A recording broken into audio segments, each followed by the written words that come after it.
हाँ देखिए, last class में हम लोगों ने डिस्कस किया था एलसी ऑसिलेशन। एक इंडक्टर है और एक कैपेसिटर है, ठीक है। उसमें charge and Q and I oscillate with time.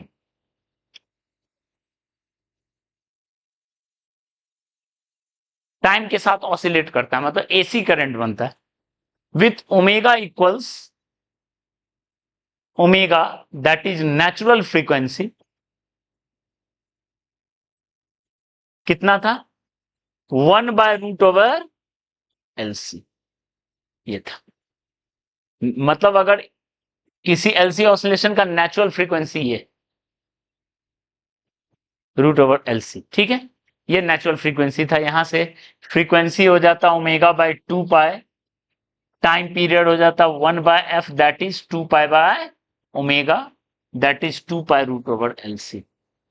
Okay, ये बताए थे, ठीक है। और इसका हम लोग कंपैरिजन किए थे स्प्रिंग ब्लॉक से, ठीक है। इसका कंपैरिजन किए थे स्प्रिंग ब्लॉक से। स्प्रिंग ब्लॉक सिस्टम का ओमेगा था √K/m, ठीक है। यहीं से हम लोग आगे बढ़ेंगे आज।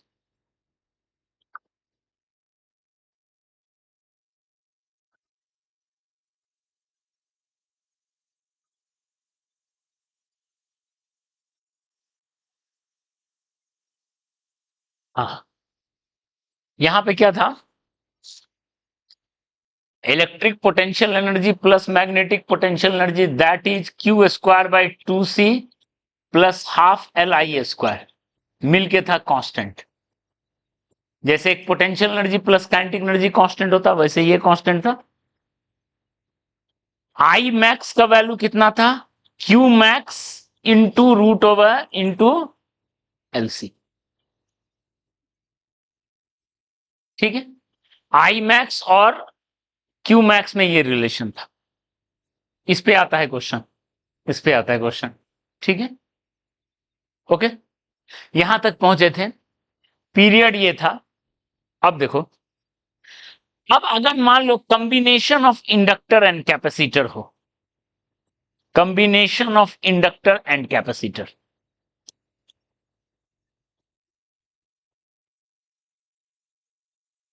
ठीक है। तो ओमेगा जो है लिखते हैं 1/L equivalent into C equivalent, मतलब equivalent inductance into equivalent capacitance, ठीक है। अब सवाल है, इक्विवेलेंट कैपेसिटेंस तो हम लोग पढ़ चुके हैं, क्या होता है?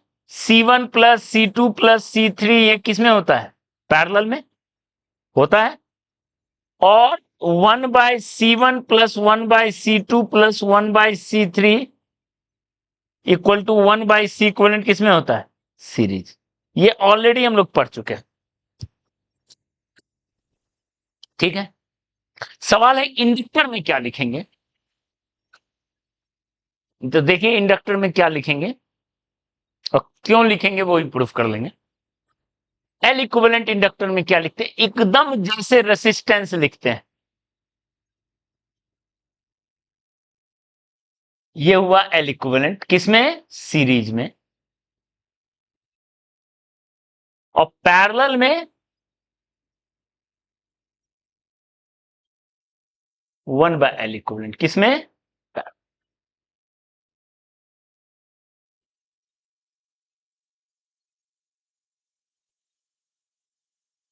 ठीक है,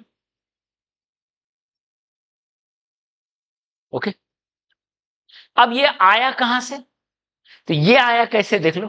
मान लो दो इंडक्टर है सीरीज में, आई करंट है, L1 है, L2, ओके। तो यहां का वोल्टेज कितना लिखेंगे? V1 लिखेंगे L1 इंटू DI/dt। यहां का वोल्टेज क्या लिखेंगे? L2 इंटू, तो बताओ यहां से अगर V1/V2 करेंगे तो ये क्या आएगा? L1/L2। जैसे रेसिस्टेंस में आता था R1/R2, एकदम रेसिस्टेंस टाइप का हो गया। और V1 प्लस V2 अगर लिखें दैट इज V, तो वो होगा L1 plus L2 into D I by D T, और L1 प्लस L2 को लिखेंगे L इक्विवेलेंट, उसके बदले कंप्लीट के बदला एक इंटू डी आई बाय, इसलिए L इक्विवेलेंट का फॉर्मूला क्या है, L1 प्लस L2।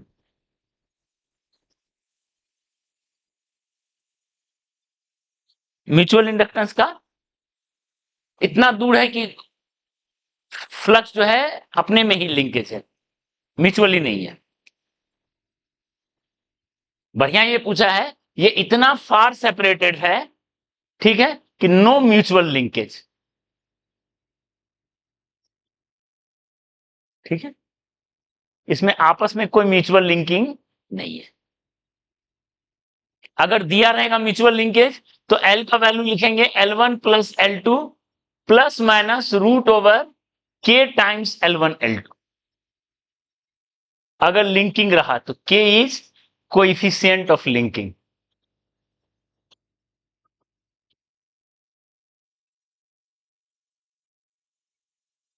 ठीक है, के है कोएफिशिएंट ऑफ लिंकिंग, के अंदर बाहर रहता है, सॉरी के बाहर रहता है, मतलब कितना लिंक है, कितना परसेंट लिंक है फ्लक्स। जैसे अगर 100% लिंकेज हो तो के का वैल्यू होता है 1। इसका सारा फ्लक्स उससे लिंक्ड है, उसका सारा फ्लक्स किससे, तब यहां हो जाएगा plus minus root L1 L2। ठीक है, फिर नहीं रहेगा, लिंकेज नहीं दिया रहता है, जेई के सिलेबस में लिंकेज वगैरह टाइप का नहीं रहता है, देता है कहीं के मटेरियल में लिखा हुआ है, वरना है नहीं। ठीक है, अगर देगा भी तो एकदम बेसिक कॉन्सेप्ट बेस्ड रहेगा, आपको रिजल्ट रटने का जरूरत नहीं है। ठीक है, कई बार आ जाता है, किसमें कहते हैं जेई मेन में ये क्वेश्चन, ये है म्यूचुअल इंडक्टेंस। ठीक है, रूट L1 L2। ठीक है, दो कॉइल अगर L1 L2 सेल्फ इंडक्टेंस है तो उसका म्यूचुअल इंडक्टेंस रूट ओवर के L1 L2। ठीक है, प्लस माइनस 2m भी लिखना है, सॉरी 2 भी लिखना मिस हो गया, 2 2 भी जाता है तब। खैर ये तो रटने वाला रिजल्ट है, रटने के लिए याद रख सकते हो, के टाइम्स म्यूचुअल इंडक्टेंस जो है के टाइम्स रूट L1 L2 होता है म्यूचुअल इंडक्टेंस। बाकी इतना जरूरी चीज ही नहीं है, फंडामेंटल पे बेस्ड ही क्वेश्चन रहता है। ये समझ में आया, एल इक्विवेलेंट क्यों L1 प्लस L2 होगी। ओके, पैरेलल में है, पैरेलल को थोड़ा समझना जरूरी है।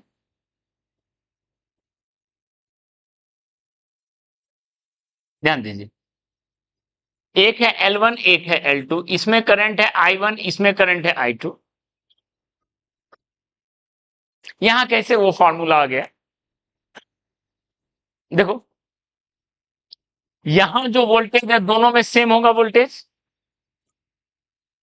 V इक्वल टू क्या होगा, या तो L1 di1 by D T या L2 di2 bye D T, यही होगा di1 बाई डी टी या di2 बाई डी टी, और I1 और I2 मिलके I है, तो L equivalent into D I by D T, ऐसे ही लिखेंगे, उसका L equivalent into D I by D T. अब यहां से कैसे वो फॉर्मूला पैरेलल वाला डेराइव हो गया, देखो जब वोल्टेज दोनों में बराबर है तो यहां से देखो तो L1 di1 इक्वल टू क्या लिखेंगे, L2 di2 लिखेंगे, dt dt कट गए, इसको इंटीग्रेट करेंगे तो L1 I1 इक्वल टू, याद करो R1 I1 equal to R2 I2, same है। ठीक है, तो यहां से I2 इक्वल टू अगर लिखें तो क्या लिखेंगे, L1 I1 बाय L2। तो ये चीज को उठा के अगर हम I2 का वैल्यू इसमें उठा के पुट कर दें तो अपने आप रिजल्ट आ जाएगा। देखो तो V का वैल्यू क्या आएगा, L equivalent D I by D T equals L2 into D I2 का वैल्यू उठा के पुट करेंगे L1 I1 by L1 plus L2 into D T, यहां से आ गया L1 L2 by L1 plus L2 into D I by D T. लिखेंगे क्या, देखो I2 इतना है, सॉरी सॉरी, यहां पे हम लोग क्या कर दिए, I2 इक्वल टू इतना लिखे ना, I2 को I के टर्म में लिखना है हमें, ध्यान, तो I2 को ऐसे नहीं लिखेंगे, इसको यहाँ पे क्या करेंगे, ये स्टेप में थोड़ा सा गड़बड़ हो गया, इसको करेक्ट कर लेते हैं। देखो इसको हम क्या कर सकते हैं, यहां से मिला क्या, I2 बाय I1 मिला L2 by L1 bye L2, ये मिला क्या, और I1 और I2 मिल के कितना है I, तो इस दोनों को सॉल्व करके हम I2 जो लिखेंगे वो क्या आएगा, रेशियो प्रोपोर्शन बता चुके हैं, इसके सामने वाला टर्म लिखो L1 bye L1 plus L2 into आई, ये हो गया I2 का वैल्यू, रेशियो हो गया इतना और सम हो गया इतना, पुट कर दो, I2 का ये वैल्यू होगा, I2 का वैल्यू उठा के उसमें पुट कर दो, तो I2 का वैल्यू पुट कर दिए उसमें, तो ये बन गया result, L1 L2 by L1 plus L2 D by D T cut कर दो, यहां से क्या मिल गया, L इक्विवेलेंट इक्वल टू क्या मिल गया, L1 L2 बाय, समझ में आया, proof, equivalent inductance and equivalent capacitance. जैसे मान लो 3 इंडक्टर है ऐसे, PYQ का क्वेश्चन है, 3 इंडक्टर है ऐसे, अब आप खुद बताओ इसका इक्विवेलेंट कितना होगा, ये L, ये 2L, ये 3L, इक्विवेलेंट कितना होगा, बताओ प्रियांशु, ये सीरीज में है कि पैरेलल में,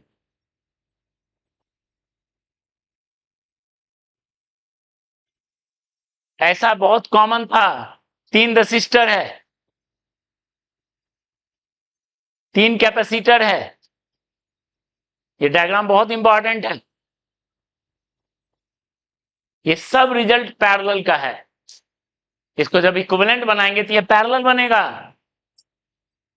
यानी यहां रिजल्ट तीनों सम हो जाएगा, L इक्विवेलेंट क्या होगा बताओ, L plus 2L plus 6L, यहां R 2R 3R, यहां R इक्विवेलेंट हो जाएगा 6R, लेकिन यहां L इक्विवेलेंट, L इक्विवेलेंट कितना, C equivalent, 1 by C equivalent क्या होगा, 1 by C plus 1 by 2C plus 6C, 6 plus 3 plus 2,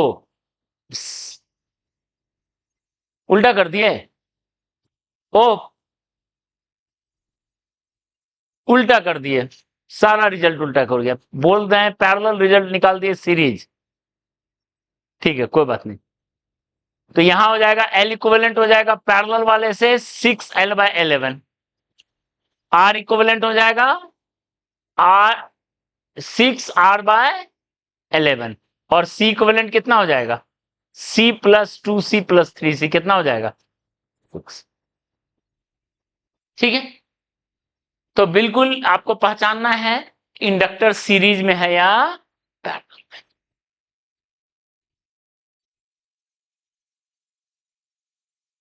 ठीक है,